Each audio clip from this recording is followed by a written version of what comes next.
Rourkela Mahanga block रो गोतरा पंचायत अंतर्गत मां अश्लेश्वरी पीठरे एक कैंडल शोभायात्रा और प्रतिवाद सभा अनुष्ठित हो जायछि।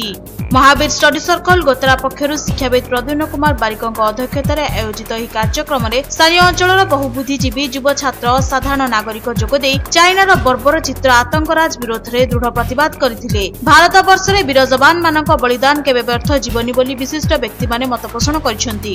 ଏହି କ୍ୟାଣ୍ଡେଲ ଶୋଭାଯାତ୍ରାରେ ସ୍ଥାନୀୟ ଅଞ୍ଚଳ ପରିକ୍ରମା ପରେ ମା ଅଶ୍ଲେଶ୍ବରୀଙ୍କ ପୀଠରେ ଶିକ୍ଷାବିଦ ବସନ୍ତ ବେହେରା, ଦ୍ୱାରିକାନାଥ ସ୍ୱାଇଁ, ରାକେଶ ପଣ୍ଡା, ଦେବବ୍ରତ ନାୟକ, ସନ୍ଦୀପ ସାହୁ, ପ୍ରଭୁଦତ୍ତ ସାହୁ, ରଞ୍ଜନ ପ୍ରଧାନ, ପ୍ରବୋଧ ବାରିକ, ପ୍ରଭାସ ନାୟକ, ଚିତ୍ତରଞ୍ଜନ ବାରିକ, ପ୍ରଭୋଜ ସାହୁଙ୍କ ସହିତ ମହାବୀର ଷ୍ଟଡି सर्कल विद्यार्थी माने जोगदे चाइना द्रव्य वर्जन पई आह्वान देइथिले। शहीद वीर जवान मानक अमर आत्मार सद्गति पई समवेत प्रार्थना करा जायथिला।